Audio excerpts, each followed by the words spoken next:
Mga mamsi, magsishare naman ako sa inyo kung paano sasarap ang pritong daing na bangus. O ganito lang gawin nyo, siguradong masarap at malinamnam ang inyong daing na bangus. O bumili ako ng 3 bangus sa palengke. Ayan, alam niyo ba na 250 ang bili ko dito.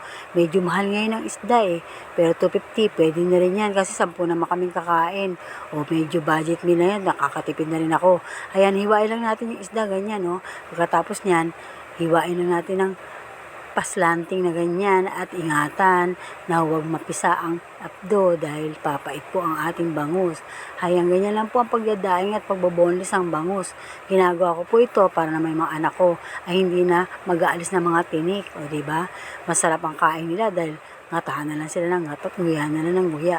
Hayang ganyan lang mga sis, o tanggalin yung hasang at saka yung bituka. O pagkatapos, tatanggalin natin yung tinik sa bandang ulo.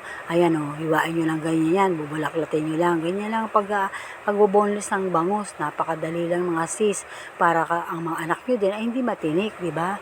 Pero pwede nyo naman ipagawa sa palengke kung gusto nyo dahil mga natinda ng isda ay natatanggal din yan.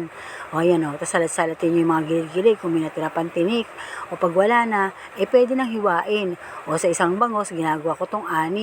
Hiwain ko ng 3, hiwain ko pa sa gitna, kaya 6 na piraso ang nagagawa ko sa isang bangus. 3 bangus yan, kaya meron akong 18 pieces. 10 lang kami. O diba, sobra pa kung tigi-tigisa kami. O nilagyan ko ng asin yan, saka lagyan natin ng suka para sumarap.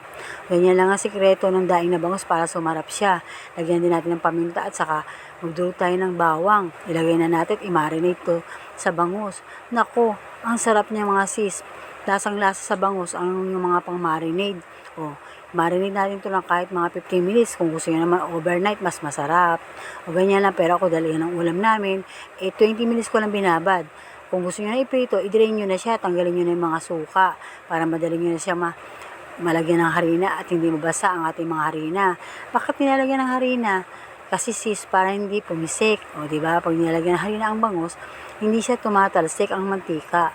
O baka matalsikan pa, ang maganda yung mukha, sayang naman. Ay, natapos ko na. Sana natin iprito. Nagpainit ako ng mantika at hindi ako ng mantika. Ayan, naglagay na ako ng bangus. O yan, pihit-pihitin lang kung golden brown na. Pag golden brown na, mga sis, luto na yan.